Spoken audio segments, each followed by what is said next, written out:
Is prison in your future? Not sure of all the options that exist to get home as quickly as possible? Unsure if those glasses of wine you had before and after your indictment will help or harm you at your pre-sentence investigation? You are not alone, I assure you.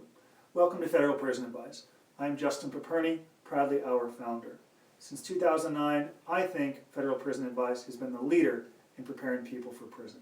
Okay, let's get to work and jump right in with this training video on RDAP, also known as the Residential Drug Abuse Program. Allow me to begin with a story. Richard was sentenced to 60 months in federal prison after pleading guilty to wire and securities fraud. When Richard was questioned during his pre-sentence investigation, the PSI, the probation officer asked him if he had any substance abuse problems. Thinking that opening up about his alcohol and marijuana use would make him appear unfavorably in the eyes of the court, he said he didn't have any problems. The truth was that Richard had abused substances for years. Had he acknowledged his problem, his PSI would have reflected these issues. Upon his surrender to prison, Richard learned of a cognitive behavioral program, better known as RDAP. He learned this program could both help him with his addictions, and of course he learned that successful completion of this program would qualify for a sentencing reduction of up to 18 months, 12 months in prison and 6 months in the halfway house. Naturally, Richard tried to enroll in the program, but the drug abuse program coordinator denied, shut him down. Too many prisoners like Richard regret how they planned for their journey, including not pursuing RDAP. Would you like a different outcome? Would you like to get home sooner to your family? Think about this. Let's continue our training and learn more about RDAP. What exactly is RDAP? RDAP is a voluntary 9-month, 500-hour program.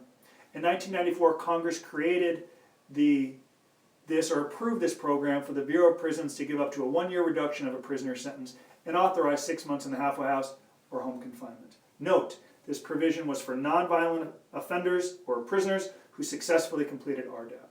RDAP is the only program that provides for early reduction. As such, many incoming prisoners want this program. A problem with RDAP, as my story above highlights, is that too many defendants didn't learn about RDAP until they had completed the PSI or until they had surrendered to prison. By then, they realized the original statements they made during the PSI process might forever disqualify them from being able to participate in RDAP or reap the benefits of an 18-month time cut. At Federal Prison Advice, we urge all defendants to understand everything they can about RDAP. The sooner defendants learn about RDAP, the sooner they can make a decision about whether they want to participate. Our lengthier program on RDAP discusses the program in its entirety, helping readers understand the pros and cons, advantages and disadvantages. Most of our clients realize the primary advantage of RDAP is that successful completion gets you home 18 months sooner. I get it, that's a really big deal. Others, like Philip Jameson, one of our primary residential drug abuse program counselor, benefited from the program, got the 18 months, but he really loved the cognitive transformation that took place through RDAP. A lot of benefits. The primary disadvantage, of course, is it can be tough and complicated to get in.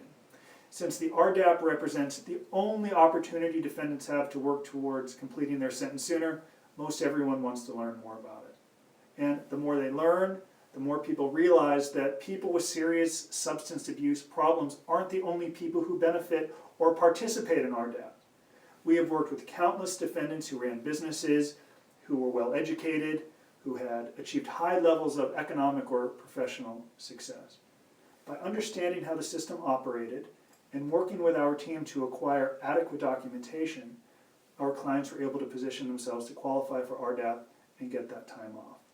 And as a consequence, as I just mentioned, they got out of prison up to 18 months sooner than they otherwise would have been. That's a big deal. I'll close with a couple of questions that I get asked repeatedly. I got 4 emails on it over the weekend. Is it possible to get into RDAP if I failed to disclose my substance abuse issue during my PSI? Well, some would say no chance, but experience and data tells me it's possible. The road is longer, and I assure you it will not happen without a sound strategy.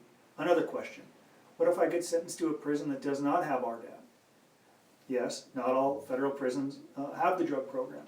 Once you are accepted into RDAP, at your current prison, you'll be transferred to another prison that does have RDAP. Seems to make sense. If you think you would like to receive up to 18 months off your time in prison, then you owe it to yourself and your family to learn everything you can about the residential drug abuse program. I encourage you to keep doing your homework, perform your due diligence, assess if this program is right for you. There's a lot of misinformation online. Do your homework. If you'd like to learn more, call me for a free 30-minute coaching or training call at 818-424-2220.